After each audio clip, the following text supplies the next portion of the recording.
Olá, no vídeo anterior eu falei sobre Thomas Hobbes, o estado de natureza e do que se trata, afinal, o contratualismo. No vídeo de hoje nós vamos dar continuidade, aliás, àquilo que eu comecei fazendo na aula passada e vou abordar um dos últimos teóricos do chamado contratualismo, que é o filósofo Jean-Jacques Rousseau.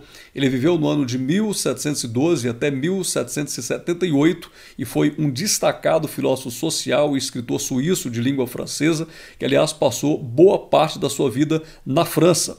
O Rousseau participou do movimento chamado Iluminismo no século XVIII e exerceu uma grande influência, inclusive, em relação às revoluções. A Revolução Francesa ela foi muito influenciada pela obra de Jean-Jacques Rousseau. Inclusive dizem que o Robespierre, que é um dos seus líderes, né, tinha uma devoção, era apaixonado por aquilo que foi escrito, foi defendido por Rousseau. Ele chegou inclusive a contribuir com a enciclopédia na época do movimento do Iluminismo, e claro que ele não contribuiu falando nem de filosofia, nem do que a gente está tratando aqui, ele estava falando de algo inusitado, né, que era da música.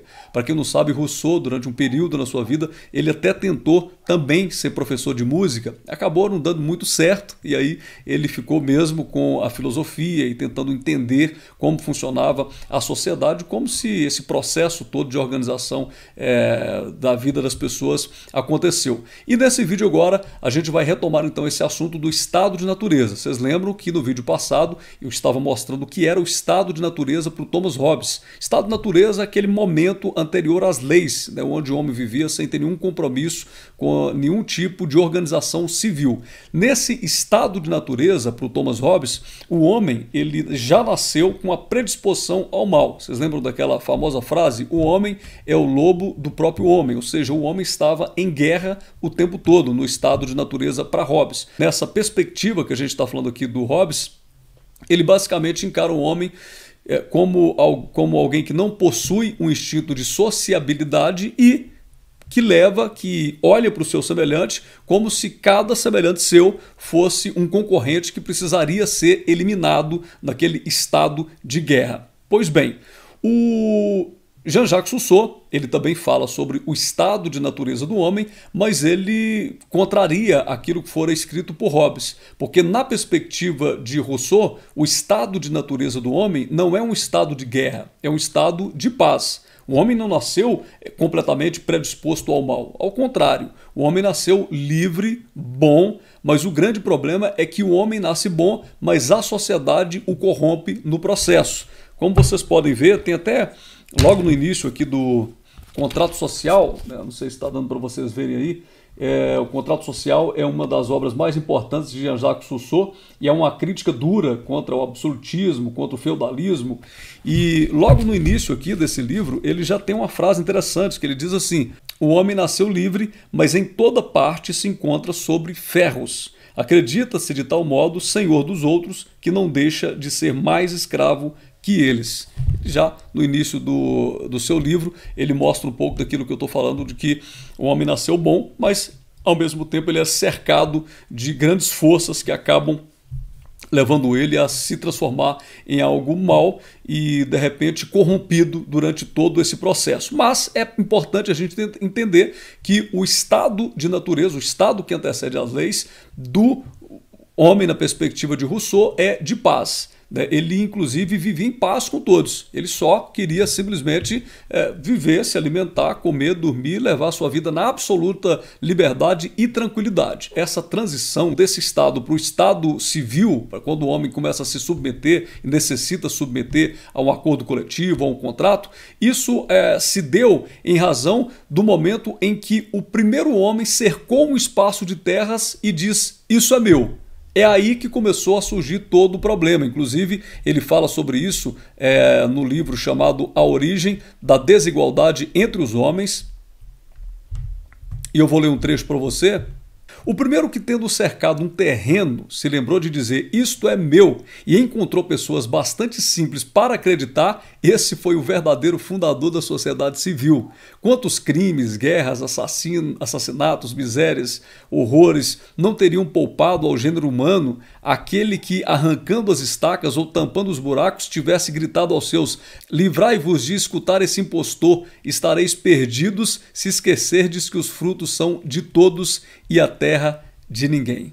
O primeiro que toma essa atitude é que faz a atrapalhada toda. Ele fala que o grande problema é que os outros o ouviram, né, e respeitaram, enquanto simplesmente eles poderiam ter protestado. E só seria justo alguém ter uma terra se essa terra fosse fruto de uma convenção entre os homens organizados, né, nesse pacto social. Então o grande problema surge daí. O homem absolutamente livre, mas ele entra nessa competição desenfreada. O primeiro que cercou, ele deu margem para que o outro fizesse o mesmo e o negócio começa acontecendo de modo que o homem então entra nesse estado de contínuo de competição, de guerras e tudo mais que a gente já conhece. E por tudo isso é que Rousseau acredita que é necessário que exista entre os homens um pacto social. E esse pacto social, cada cidadão, como membro do corpo, ele está consentindo, está concordando em se submeter à sua vontade particular, à vontade geral. Não existe nenhum tipo de imposição. O que Rousseau acredita é que o homem, naturalmente, ele vai abrir mão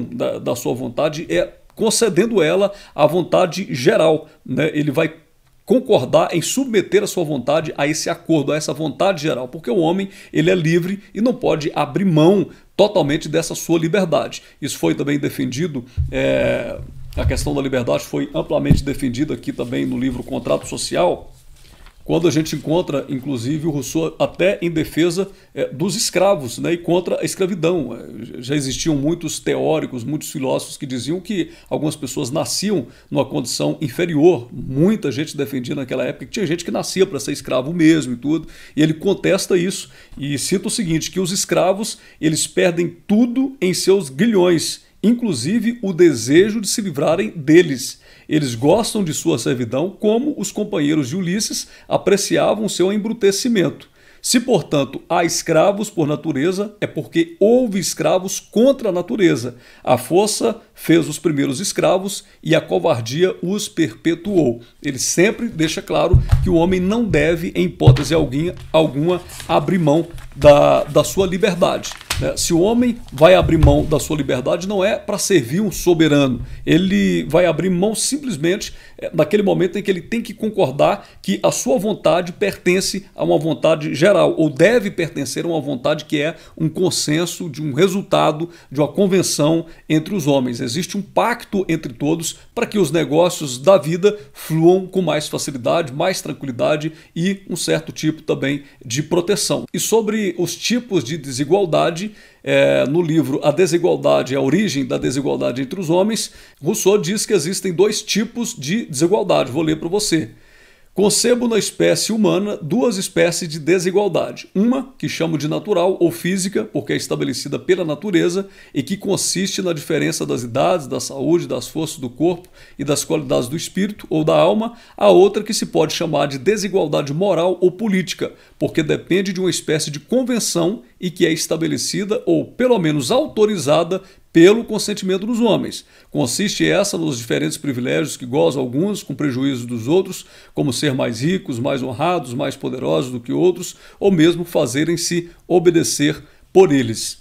Essa é a distinção de que tem dois tipos de desigualdade, aquela que você não pode se livrar dela, que é a natural, você já nasce com os aspectos físicos definidos, a maneira que você é, cabelo, cor, nariz, isso aí não tem como você fugir. Agora a desigualdade moral sim, porque as pessoas meio que estão concordando, né, com essa desigualdade, estão simplesmente achando muito normal essas diferenças que existem, enquanto um é muito rico, o outro morre na pobreza e por aí vai. Então basicamente essas são algumas considerações sobre o pensamento de Jean-Jacques Rousseau. Claro que tem muito a ser dito, estou aqui com o Contrato Social, tem a origem da desigualdade entre todos os homens, que é muito importante, mas fica para um próximo vídeo. Se você quiser, eu queria saber a sua opinião sobre videoaulas um pouco mais demoradas ou de repente em formato de live. Muitas pessoas cobravam isso quando eu fazia no passado, eu dei um tempo, fiquei 3 anos sem postar os vídeos, mas eu lembro que eles cobravam fazer esses vídeos em formatos de lives de 40 minutos de duração, enfim.